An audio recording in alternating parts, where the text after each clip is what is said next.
not need a handbrake to drift. Handbrakes can be a pretty vital tool and you see everyone using them, so you kind of think you need one. If you're like me, you went online, started looking for the price of them, it's about as expensive as the wheel itself. And I'm telling you right now, you'll be perfectly fine without it. So what is the handbrake's job when you drift? It's to slow down your rear tire speed. Obviously your brakes don't really do that because your brakes are mainly in the front, so it doesn't really do that. And if you get on your brakes hard enough when you're drifting, you straighten up just like I just did right here. Totally meant to do that! But when it comes to a handbrake, you yank on that thing, it's just gonna keep you sideways. And a lot of people tend to use it as a crutch. The overuse is where it gets bad. And then they'll just consistently handbrake.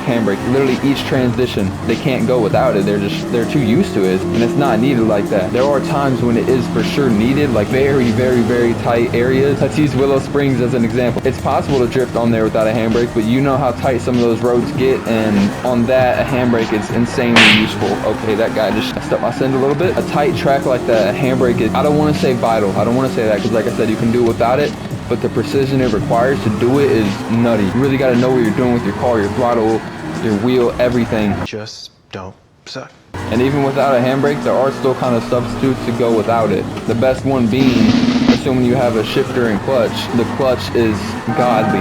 That's usually what I do. For example, when you do have a handbrake, you're doing a crazy send, obviously you yank the handbrake and then throw your clutch in at the exact same time. What are you doing, bro? And people usually just yank the handbrake, so they don't really know what happens if you just dump the clutch and hope for the best. That's kind of sort of what you do in a way. Like I said, what people use the handbrake for a lot of the times is crutch, and the clutch can be used in the same sense, honestly. Like a reverse entry per se, you're purposely sending too much angle, more angle than your wheel has, right? And you just send it with your gas, and then at a certain right point, you just dump the clutch, maybe give it a little bit of brake and all that stuff. That's basically it. As opposed to when you would do it with a handbrake, you kind of just yank it on handbrake entry. That's usually how people do it, and then just hold on. You can do the exact same thing just without the handbrake. And of course, it saves you some money, which is ideal, but it also just makes you a better drifter. Because like when you do inevitably, okay, thank you.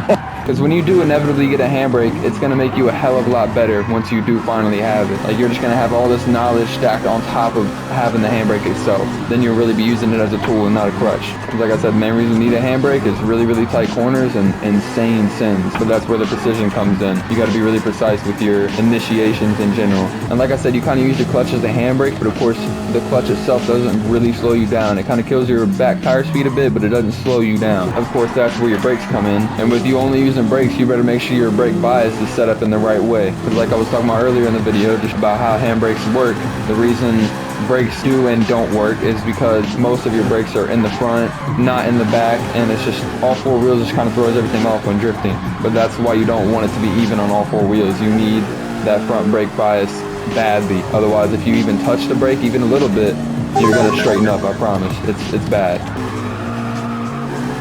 See right there, I got a little bit on the brake right there, left foot brake, and that would have straightened me up for sure if I didn't have the front brake bias. That's actually a problem I had for a very, very long time, and I was wondering what it was. I couldn't figure out how to fix it. I thought I needed a handbrake genuinely, and then I just finally looked into it, and it was just my front brake bias. I just didn't have enough in the front. All cars in general do have a front brake bias, but to a certain extent, not the kind of bias that you would need for drifting, you know what I mean? Because it needs to be about like 60% at the bare minimum, like 70-80% is for most cars, I would say, because the way it's measured in this game is 5 to -5, and obviously 0 in the middle. I keep mine, usually depending on the car, I keep it at like -2, -3. This is specifically for people who can't get a handbrake but kind of want to use it. Of course, if you haven't figured this out yourself, you can bind it to a button, which I used to do, but it's just a pain in the ass to keep up with. I mean, your wheel is moving all around.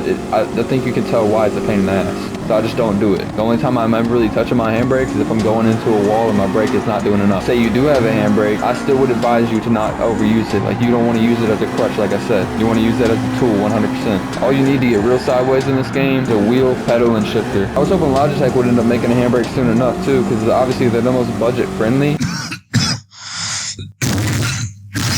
$60 shifter, couple $100 wheels, not that bad. Pretty damn good quality too. I think they can make just like a little lever that you pull up and down. I think they can make that dirt cheap, but they're just not, man. Because the only reason Thrustmasters I think is expensive is because it acts as a sequential shifter at the same time, which is so unnecessary in my opinion. And I think one of the closest to that price range is the Fanatec one.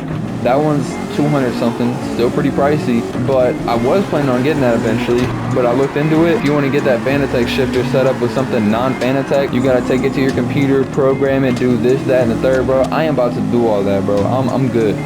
But if y'all enjoyed the video, please check this one out right up here. If you enjoyed that one just as much, God bless every single one of you, and have a very good day.